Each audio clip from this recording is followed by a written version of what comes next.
Hey YouTube, this is the first video that I'm making after coming clean regarding myself and Ashley, and so if you have not already subscribed, then please do, because everything I have done and continue to do, including going to war in Ukraine, has been and is to get Ashley Oosthuizen out of her unjust incarceration inside of Thai prison. So please subscribe and like if you have not already. For this episode, I'm going to pick up where I did last time, but I want to backtrack just a bit. And so hopefully you'll recall we left Kiev and drove past Zaporizhia almost an hour until we arrived at a small but very nice orphanage about 15 miles from the forward Russian position. Once we were there, Jay and Kenny along with Matt were able to start going out and reconnoitering the enemy positions, so that Jay, Kenny, Zeb, and Dom were then able to go out and prepare the place for our squad inside of the forward operating base that we were going to be running missions out of, okay? And so when those four left, the squad went into the hands of Matt because he was their last remaining fire team leader. And the following day, during that afternoon, we were preparing to go out to wherever Jay and the others had gone. However, we still didn't know what we were going to be going out there to do. And it wasn't until that afternoon that Matt actually told us all there was going to be a briefing inside the dance studio with Vitaly and Andre. And so the squad and I showed up in the dance studio at the appointed time, and Vitaly came in a moment later with Andre in tow, and right off the bat, he was just like, "Okay guys, tonight we go and kill some Russians." And Bush immediately was like, "Hell yeah, finally gonna get to kill me some Russians." And Andre came behind him with the big 2 by 2 meter white map, folded it, made the circle on the hardwood floor, laid it down, and started to give us this briefing, and basically told us, he's like, you guys' job is going to be to leave out of the FOB, the forward operating base, where we were going, where Jay and them already were preparing for our arrival. So you guys are going to be going out of the FOB. You're going to be drove to this infiltration point, pointed to this little X on the map, big map, white map, showed elevations, railroad tracks, towns, villages, not terrain though. So you didn't know like if this was a forest or if this was a field. You didn't know that sort of thing, but you did know the elevation. And so starts pointing to this X, which is I guess where we're supposed to start at, where we get dropped off at. Once you guys are there, Vitaly's going to lead you through the tractor paths around the sides of these fields, right? He's tracing this path on the map with this stick, right, as we're all looking down. And then when you get to the other side of this field, there's going to be a cut in this part of the forest. Through this cut, there's a railroad track. On the other side of that railroad track, there's another hedgerow. When you go through that hedgerow, there's another hedgerow that's perpendicular, okay? So you have to imagine we're going to a hedgerow that's like a wall, and then behind that hedgerow is another hedgerow that's perpendicular, okay, like a capital T. And you guys are going to find a way through the top of the capital T, and then at dawn, you're going to assault the enemy-held hedgerow. And you're going to push down the enemy hedgerow, force the Russians there back into the village of Doroshenka. Once you are in position, a Ukrainian battalion of regular soldiers will push down from the north, and they will drive out the invaders. And so that is that's our mission. We are to basically go and assault through an enemy hedgerow the next morning. And after that, Andre opens the floor to questions. And so I think it was Mitch who started it out. No, it was Matt. Matt's like, yeah, I got a question. Matt's like, he's looking at the map. He's following the route that we're taking in, the road that we're taking in. It's off-road, right? Because we're having to drive off-road to make it to this infiltration point. And Matt's like, have these roads that we're using to get to this drop-off point? Do we know that they've already been cleared for mines? Are we sure? And Andre is like, yes, you know, everything up to this point, our guys have already cleared, but leading up to the Russian position, most likely there will be more mines. Okay, so that's good to know. And then after that, someone else had a question. I think it was Mitch. And Mitch was like, yeah, do we actually know how many people, how many Russians are in this hedgerow? And so then Vitaly stepped up, and Vitaly's got this sort of iPad thing with him, and on it, it looks like a computer game where you have the blue side and the red side, and there's all the different symbols, and it's showing basically live maps of the friendly and enemy positions, as well as the type of units that they are, whether they're, you know, infantry, whether they're artillery, etc., and etc. And so it was actually very comforting and impressive to know that we had access to that type of intel. Again, thanks to the Western allies and their satellites that are orbiting the Earth. Remember that at the end of the video. And so, you know, once that was known, then Andre stepped forward, or once it was known, he didn't tell us. He stepped forward with that, we saw that, and then he told us, he started to tell us how many there were, but he actually didn't remember the word for it, because Vitaly doesn't speak so good English, and so he's like, duh, duh, duh, and Andre was like, 15. There's 15 Russians, we think, in this enemy hedgerow. Our drone flights that we've been flying twice a day for the past week have shown us that we believe these are Russian National Guard. They're not well motivated, they're not well supplied. We've observed them cooking out in the open, walking around with their weapons down. So Andre's basically given us the 411 that these guys, even though they're more than us as far as numbers, they should be a pushover. It's not really going to be much to it, yada yada. And so, you know, looks around, more questions. Nibs comes in, he's like, yeah, what about NVGs or thermals? Like, what kind of equipment are we talking about? Because again, they want us to go out at nighttime, right? So how are we going to be seeing all of this stuff? It's not like you can just see way ahead of you at night. And so again, Andre comes through. He's like, we have one of each, one thermal, one NVG. Vitaly will take the thermal. Whoever's second in command, they'll have the NVG. Okay, that's not great because everyone else is relying on ambient light, but it's better than nothing. And those pieces of equipment are thousands of dollars a piece, so it's, you know, I mean, it's not like you would expect them to have a ton, especially that early on in the war. This is still the initial 2 months of the Russian invasion when all of this is going on, or maybe 3 months, maybe 3 months by now. Anyway, and so then Andre's looking around, you know, and he's like, you know, any more questions?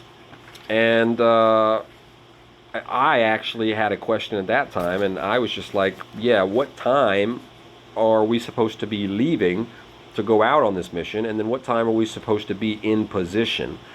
And then Vitaly came in, he's like, we're going to go 11 o'clock, in position no later than 3:30, assault no more than 4:30, right? So, and again, it's already probably past 4 p.m. at this point, so 12 hours from now, we're gonna be pushing through, you know, like push it to the limit type stuff. So, you know, you start to put yourself in a frame of mind, right? You start to change your focus in ways, because you are now reaching a point where in a short amount of time you're going to be hunting human beings. And so that was my only question, and there was probably some other questions. I don't really remember all of them. I know at the end Matt looked to JT and Dom because they were like our two warbirds, and just out of respect, you know, it's like, you guys have anything? They didn't have anything. JT, nah, he's like, nope, good to go. So that's always you know, comforting. Someone so confident. And of course Dom's just, you know, like Dom. So that's it. The meeting broke. Vitaly's like, okay guys, be ready to go in 1 hour. So we're like, shit, man.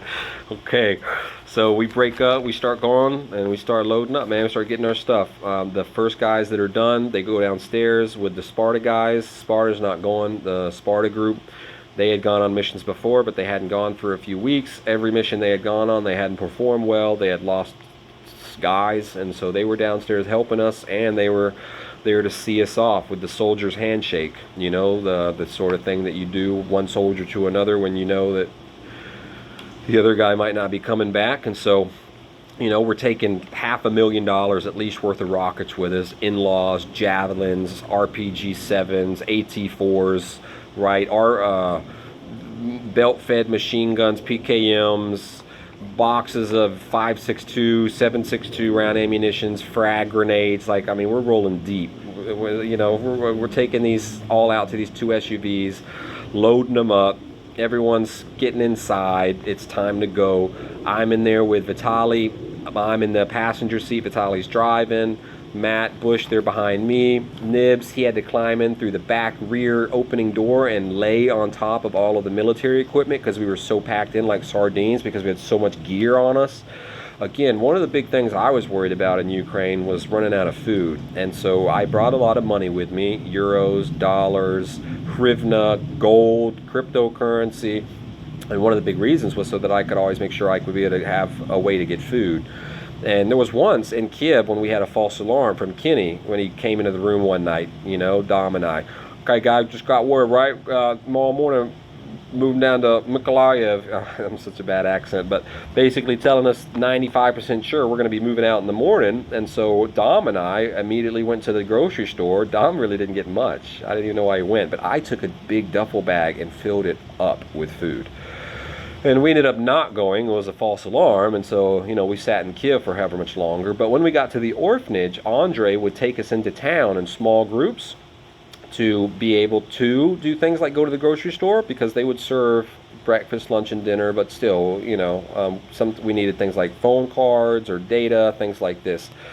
And so we went into this, I guess, town, small village, where we were told not to speak English because it was so new in the war. There was a lot of saboteurs and subversive elements, this and that. But while we were there, I filled up a whole nother duffel bag with food. And so when we were loading up our stuff, I had 3 duffel bags with me. One was just food, one was half medical supplies because I was a squad medic, and the other half was all the extra 7.62 round ammunition that I had. And then the other bag was just my personal belongings. And once I had all that, then it was just the gear that I had with me, you know, 13 magazines, my rifle, all this stuff. And so we loaded up into the SUVs and we started to drive. Vitaly was driving like a madman, like a bat out of hell. The roads in Ukraine are not good. They're filled with potholes and cracks and all sorts of things, and then the roadblocks. And as you drive to the roadblocks, he would just lift up a certain amount of fingers, whatever the password was, and they wouldn't even make us stop. We would just go through, and he had his vape pen always taking giant rips because he was always under so much stress. Can't blame him. And so he wasn't talking to us. He was focused completely on the road. And the rest of us are sitting there in silence for a while, and then I'm just like, this is kind of weird, right? And Matt's like, what? And I'm like, going to hunt people. That's what we were going to do. And Nib's just like, yeah, it's pretty sure it's frowned upon in most places, right? And then Bush starts talking about headhunters in Papua New Guinea, and I remember that because at the end he's like, have we decided what we're supposed to do if we take any prisoners? And I'm just like I always am. I just say what I think, and when he said it, I just naturally responded. I was like, no, there's no way we can take any prisoners. We don't have enough guys or enough time. And Nibs, he's like, well, I'm not sure I can agree with that. I'm like, well, what part don't you agree with? We're literally going against a higher number of enemy troops. We're going to be, I forgot the last one of the other questions that someone asked. I think it was JT, how long the enemy hedgerow was that we were supposed to be assaulting. 2 kilometers. Yeah, when they said that, JT was like, so they want us to assault through 2 kilometers of enemy-held hedgerow, where the enemy are dug in, and we're just going to be assaulting through this with our squad, just bang, bang, here we go. So it was a long way, okay, that we were supposed to be assaulting through this hedgerow. And I'm just like, to take a prisoner requires at least 2 soldiers, really 3 to be safe, okay? So if we start clearing through this 2 kilometers of hedgerow and we stop to take a prisoner, first, we have 2 kilometers to go through. We have to go fast and heavy and hard. There's no time for hesitation because those guys at the back, they're going to have time. They're going to have time to know what's happening and to prepare for us. And the longer that we take, the more they're going to be dug in and prepared, and they're just going to mow us down. We did not have time to stop. This has to be go, go, go, bang, bang, moving through. Secondly, without stalling out, we don't have the guys. If you take even 2 guys to try and restrain a prisoner, that's 20% almost of our squad's firepower, okay? And then if one of our guys gets injured, that's 2 more. It's like you're setting us up to get slaughtered. We can't do it. And Bush is like, well, I'll kill all of them. And I'm like, I don't want to kill the prisoners, just to be clear. We had this discussion in Lviv as a squad, where we sat around and had this discussion on what we would do if we took prisoners. And I was in agreement for taking prisoners, but I was also one of the only ones, Dom included, who was for taking the valuables of any prisoners that we took. Because look, man, hey, if I'm at war with you and you're trying to take my life away, and then we get to a point where somehow, you're being taken prisoner and I don't kill you, okay, number one, because it's like, okay, I'm not just for killing prisoners, but I'm not going to let you keep your gold watch in your pocket full of money, bro. Like, anything that you have, weapons, water, food, valuables that I can use, I'm going to take it. And so I told everyone in Lviv that, even though most of them were against it. I don't know. It's like, look, man, if you're going to fight a war, man. Don't be a powder puff. That's why the USA has been losing since Vietnam, because we want to go in there and tiptoe around war. War is war. You understand? If you're going to fight a war, win the war, okay? Otherwise, you just end up in stalemates in 20 years, and then you end up looking like the bad guy. When if you just would have went in there and created a desert in the first 6 months and then called it peace, and then let a whole new landscape grow, then you wouldn't have been in there 20 years later. And in 20 years, people would have been looking back fondly and thought, oh yes, well, just like with Machiavelli, right? With his thing of Sulla in Rome. It's like, yeah, okay, well, when he first came to power, there may have been a lot of bloodshed, but then there was decades of peace. And so, I'm just like, I don't understand it. It's like, bro, if there's any risk to me, I'm not going to take a prisoner, first of all. I'm going to kill them, and then I'm going to take their stuff. That's just what it is, But they weren't really for it, although Dom was, and 1 or 2 of the other guys. But anyway, Nibs is not for it, and I'm sort of getting irate because I'm just like, you're being stupid, bro. Like, seriously, explain to me how we're going to do it. You just said, I don't know. Well, literally tomorrow we have to do this. But Matt jumped in. He's like, chill, guys. We'll wait till we have a squad meeting about it. And then I'm like, yeah, okay, whatever.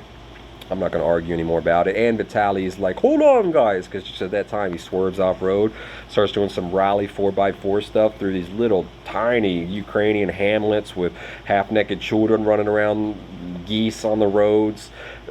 Close to war, you can hear the boom from the artillery. We're getting waved at and cheered as we drive past, and clouds of smoke behind us through these dirt roads, jumbling, jostling everywhere.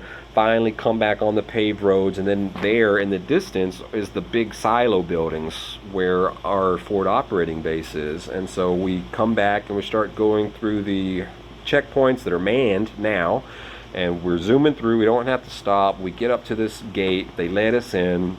Huge industrial complex. We start driving across this blacktop that's probably 2 or 3 football fields wide, nothing but asphalt.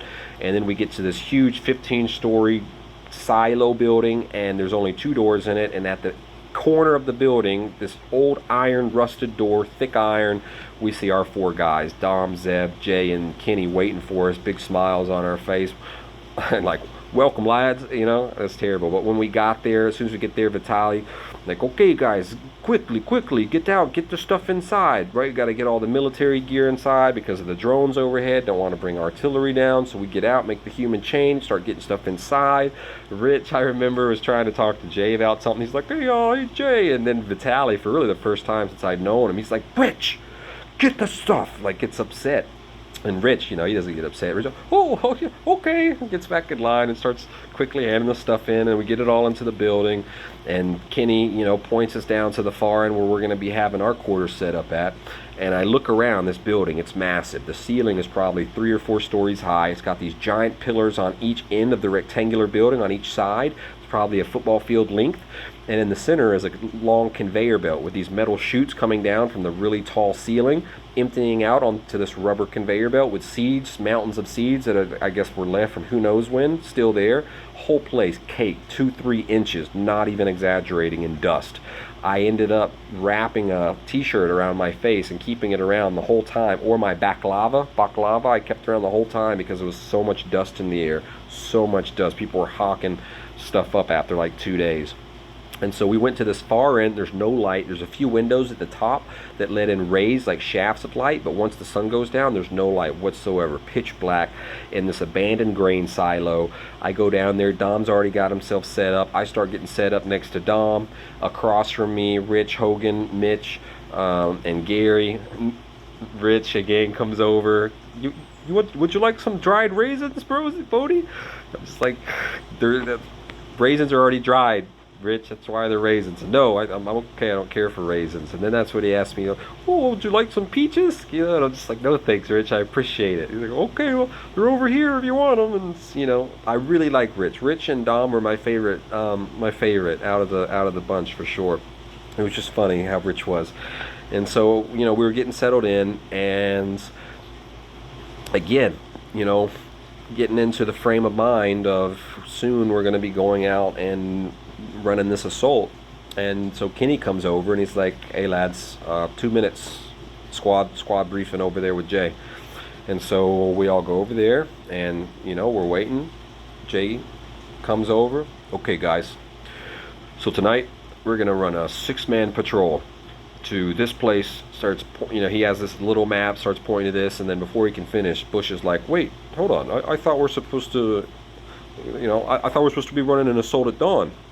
And Jay's like, yeah, but Tally told me what he said, but I told him it was a little overzealous, and tonight I just want to run it. And Bush is like, man, this is bullshit. I thought we was going to kill some Russians. And Matt's like, you're going to get to kill Russians, Bush, just not tonight. And, JT's like, Jesus Christ. And, I'm just sitting there kind of not going, what's going on? I'm feeling very flustered myself. I'm feeling aggravated because, again, I had been building myself up to get him in this frame of mind. And why was I here? Why was I getting into the frame of mind of going to hunt people down, really, to go and kill people?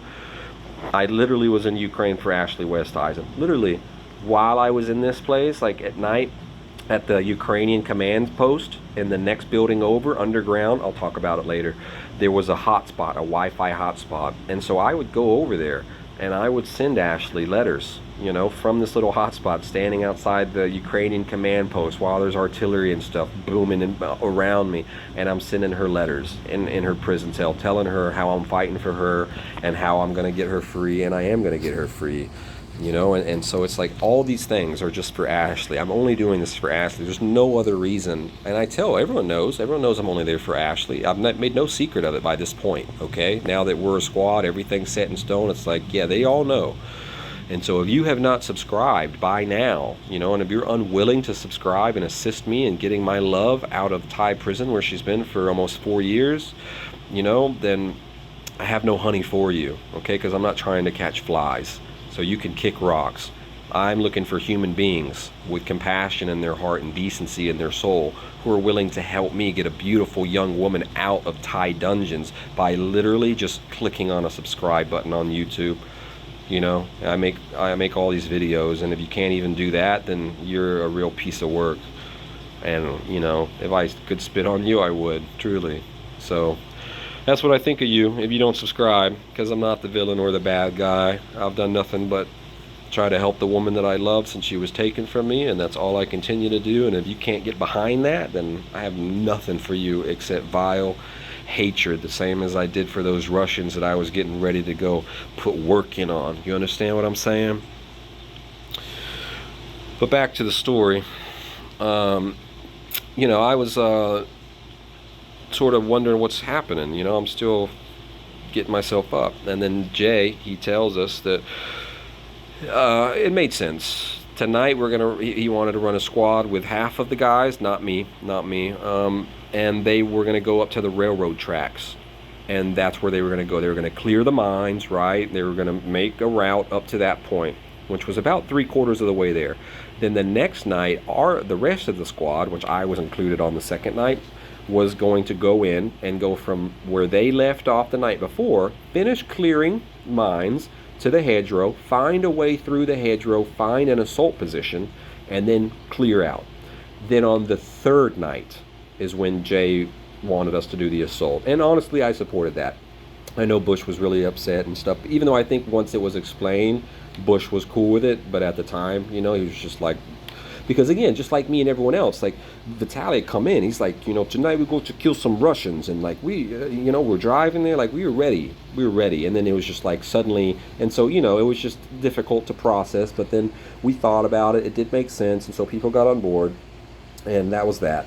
And it was decided who was going to go. I wasn't going to go that night, and so I didn't even have to do anything now. So it's just like completely from I'm about to have to go and charge 2 kilometers of Russians to I don't even have to do anything at all. I can just go to sleep like normal. So it was like kind of an emotional day. But then afterwards, Zeb made some chili. He made dinner for everyone. Some chili with some bread with some cheese, and invited everyone over. And so we're all around having this chili together, talking, and Kenny, bloody hell, Zeb, this chili's right on, mate. And Zeb's like, yeah, best round anywhere around the world, sort of thing. I know he said round because Kenny came back with it, like, yeah, mate, except the world's flat. And then myself and others, we look and we're like, what? It's like, yeah, mate. Like, what do you mean the world's flat? Just what I said, mate. The world's flat. And Nibs is like, how can the world be flat? You're like, how can the world not be round? And I'm just like, because Nicholas Copernicus, which I'm sure Kenny didn't even know who he was. I'm thinking, like, I've literally taken physics classes, calculus classes in university. I'm like, what about the sailboats, Kenny, when they're sailing over the horizon, and the last part of them that you see is the mast because of the curvature of the earth, the top part of the mast. It's like, oh no, mate, that's just perspective, mate. And I'm just like, explain it to me. And he starts just rambling to like some stuff that maybe a 5-year-old would believe. And I go from flabbergasted to offended, because I'm like, this is the guy that's supposed to be leading me in combat, like this former meth addict. So I didn't have a problem as like a soldier. I could tell that like as a fire team leader he was okay, but then like he really believes that the world is flat. He's trying to convince me. And I'm like, Kenny, you're literally using Wi-Fi from Starlink that Elon Musk has provided from satellites orbiting the world. How do you explain that? He's like, can't explain it, mate, but doesn't change the fact that the world's flat. And I'm just like, and then JT's like, geez, Kenny, you're almost as bad as Dom is with black people. And then Zeb was like, well, I'm with Dom on that one. I don't like that any more than he does. And Gary's like, whoa. And I'm like, whoa, too. I'm like, Nibs is like, you too, Zeb? Right, because Dom is a big racist. He made no secret about it. And now we find out that Zeb's a racist. And he's like, yeah, I don't like that any more than he does. And I'm like, whoa. I'm like, is anybody else here a racist? And then Rich, character that he is, he's like, well, I don't mind black people so much, but those Arabs, oh gee golly. And I'm just like, what are you talking about, Rich? And it's because of the Syrian civil war. Like the Sweden, they accepted so much of the refugees, and he had said that they had made their country, like they had changed it in a bad way, because again, Muslim culture is completely different from Swedish culture. Sweden is very homologous, whatever. They're mostly, what I mean? It's like a very same population, and it's not a very big population. And so he was saying that because of how many refugees have come so fast, that a lot of, bad things have been happening. And then Dom was like, yeah, the sand. And then, I'm just like, Jesus, Dom. And Dom's like, yeah, we know, buddy. We know you like the Spicks and the kikes or something like that. And I'm just like, Dom, I like people, man.